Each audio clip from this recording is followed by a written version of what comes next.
So this is an anniversary video, an anniversary of one full solid 365-day year. I don't think it was a leap year. I don't remember. One full year of doing YouTube full time as my primary job.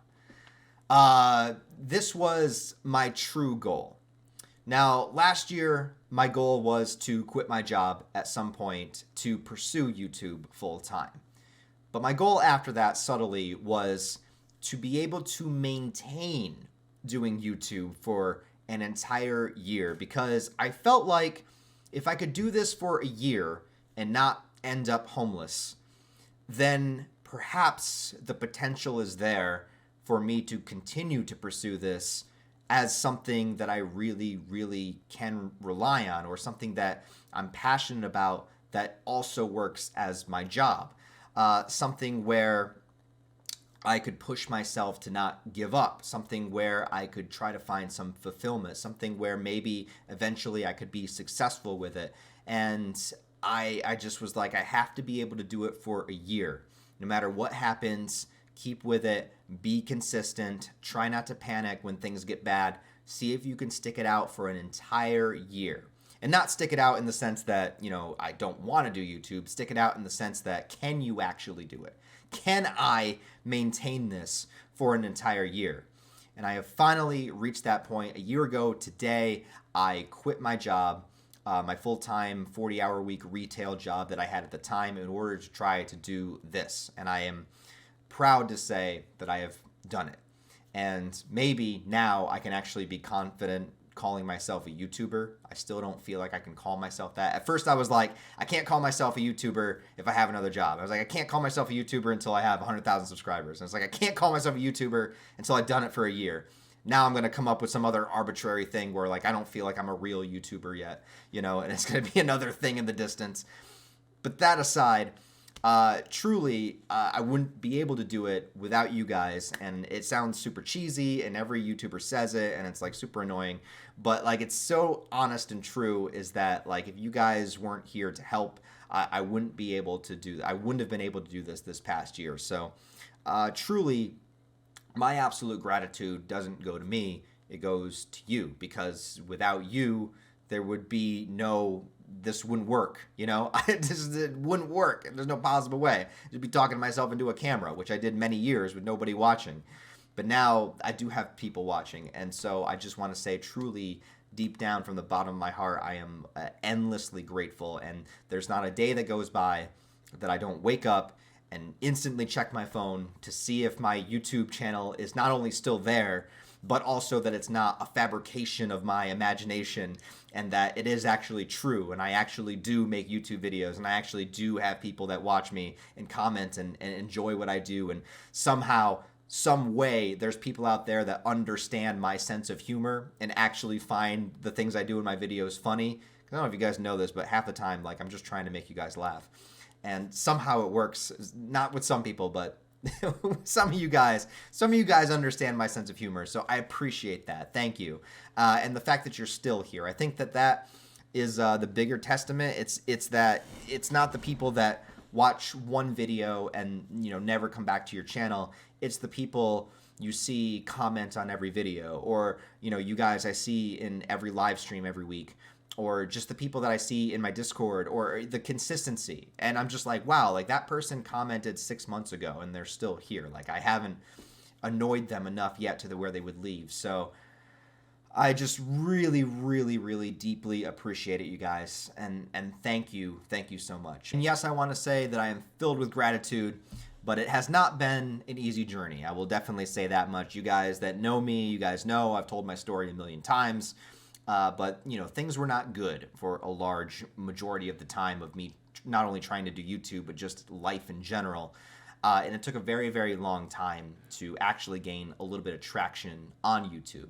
So if you're somebody that's discouraged right now, maybe you're trying to do something yourself, artistic or otherwise, and things aren't working out and you keep failing and you don't feel like you're going to be able to accomplish it, and you feel this insane distance between you and maybe other people that are doing the thing that you do, remember that you have to just maintain the consistency, and you have to keep that fire deep within your gut, because I feel like a large part of the world is deeply trying to just beat you down and make you as docile and compliant as possible. They want to tear your dreams away. They don't want you to have dreams. They don't want you to succeed.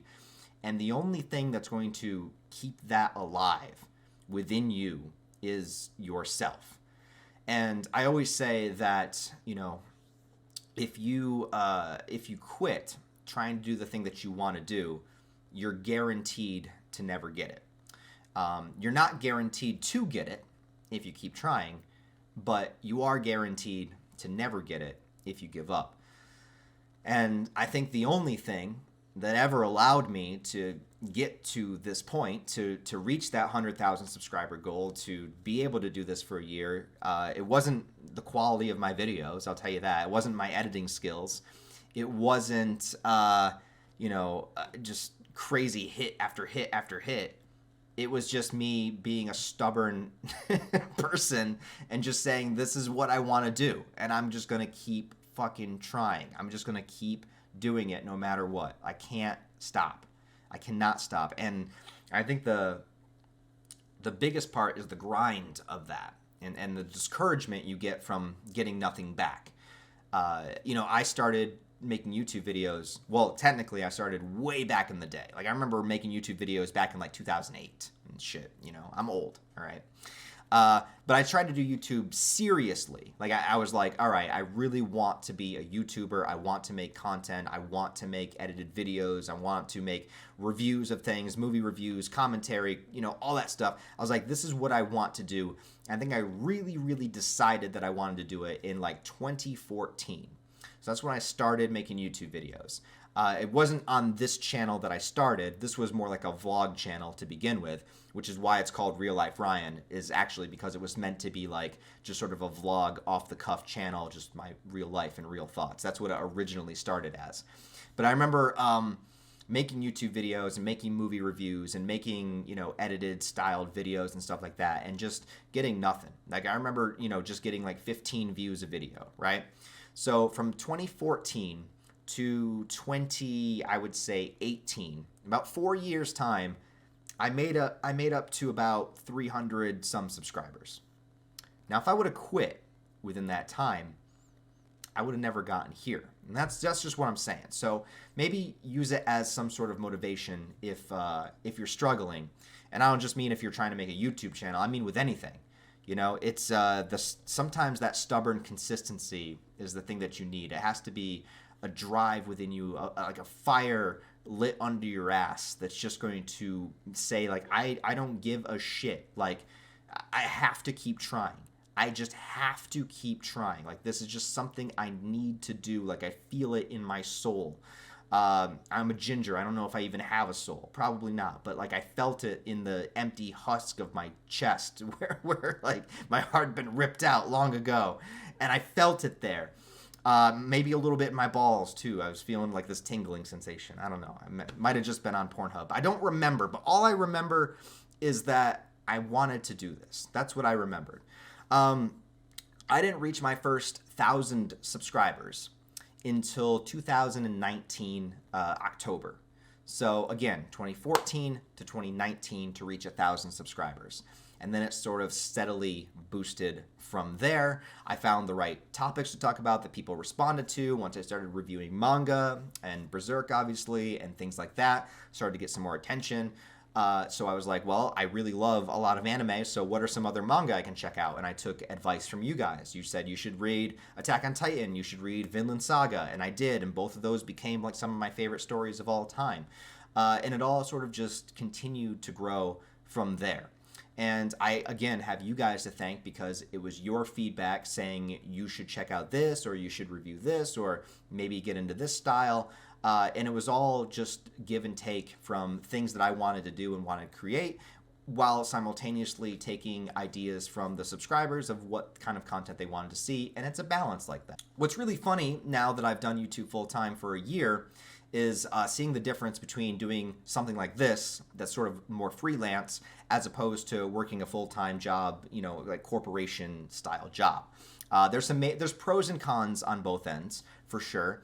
I think the biggest con of YouTube, well, one, the worst thing was that I gave up all that extra income from my full-time job. And this is where like the con comes in because, with a regular full-time job, like you punch in, punch out, I worked at a store. And so it didn't matter like how much work I put in that day. There's some days where you're really lazy and other days where you get a lot of work done. But regardless, you punch in, you punch out, you make the same amount of money. So like, your revenue is based on time. YouTube's not like that. I can work on a video for 9 hours. It doesn't mean I'm going to get paid for 9 hours. If nobody watches it, I don't get paid. I just basically wasted 9 hours. Now, I didn't waste it in the sense of like I'm learning skills.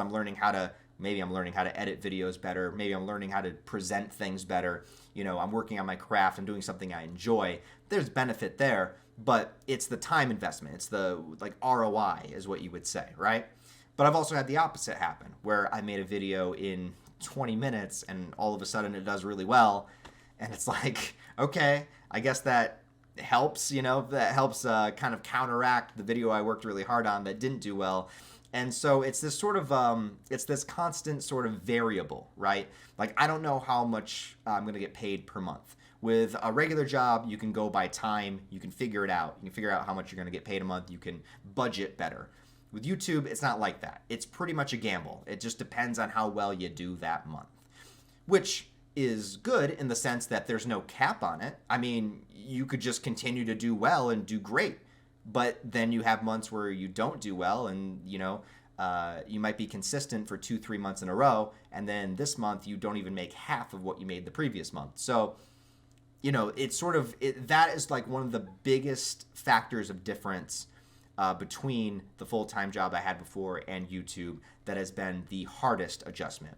Not to mention the fact when I had YouTube and the full-time job together, that accumulative income made it a lot easier to save, a lot easier to, to do extra things beyond just paying bills. So that is like, I would say, probably the biggest difference to try to manage, right?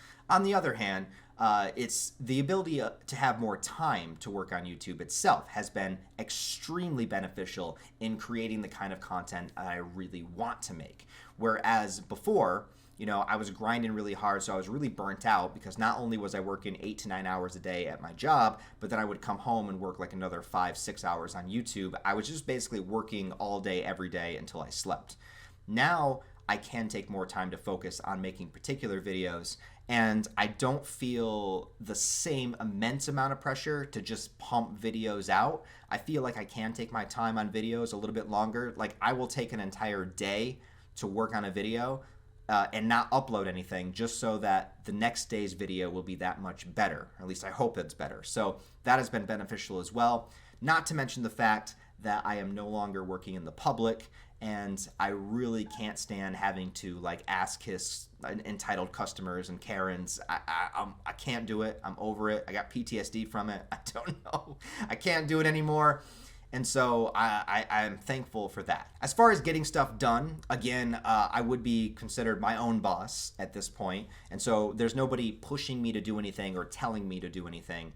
I have to do it myself. But thankfully, I'm a very disciplined person. And I always have been. I've always been sort of a person, like I write myself lists. I have a day planner where I literally write like what I'm going to do every day. I figure out like what video I want to make or what portion of the video I want to be able to get done that day. I'm very regimented. And it just helps me. I go to the gym, 3-4 days a week. I'm very consistent with that, consistent with diet, for the most part. I'm consistent with just kind of being structured. I like to go down a list and get things done. I'm not a multitasker. I can't do like 7 things at once, which is another reason why I really hated working retail, is because it kind of requires you to do like so many different things at the same time.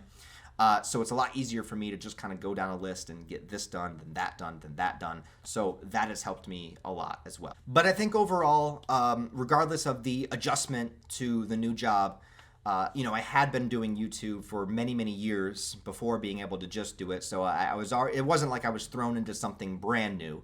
It was just, this now takes top priority, and I can structure it a lot better and hopefully make better content because of that.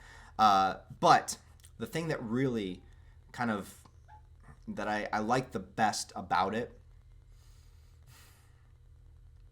is that I really feel like I'm doing something that I've always wanted to do. It's strange, you know. I always wanted, my original goal in life was to be a filmmaker. I wanted to be a director. I wanted to direct movies, you know, write movies, direct movies. And maybe someday, I haven't quite given that up, you know, maybe someday it can happen. But this is still in that realm. I'm still making videos. I'm making skits. I'm making content. I'm presenting videos as if, I don't know if you guys notice, but sometimes when I do my reviews, sometimes I present them kind of as if you're like watching an episode of something, you know? Uh, and to be able to do something that I like to do and to say that that's my job is something I've never been able to say my entire life. You know, I've always worked a bunch of shit jobs. I've worked retail so many years. I've worked in factories. I've worked as a custodian. I've worked in casinos. I've worked at hotels. I've worked at so many different jobs, and I hated every single one of them. Not necessarily the people, the coworkers. I missed them, some of them. But I hated the jobs. I never felt connected to it. I felt dead. I felt empty. I felt like my soul was being drained every single day. And all I ever wanted to do, ever since my first job when I was 16 to fucking 33, my whole life, all I've ever wanted to do was not do something I hate all day long. And even though YouTube can be insanely stressful with, you know, the lack of consistency in payments, with not knowing what your audience is going to respond to, with copyright claims and copyright strikes, with all the bullshit in YouTube, at least it doesn't make me feel like I want to die. And that is something very nice and new. And I wouldn't be able to do it if you guys weren't still here. So once again, I'll end the video where I started, just saying thank you. And let's see if we can go for 2 years.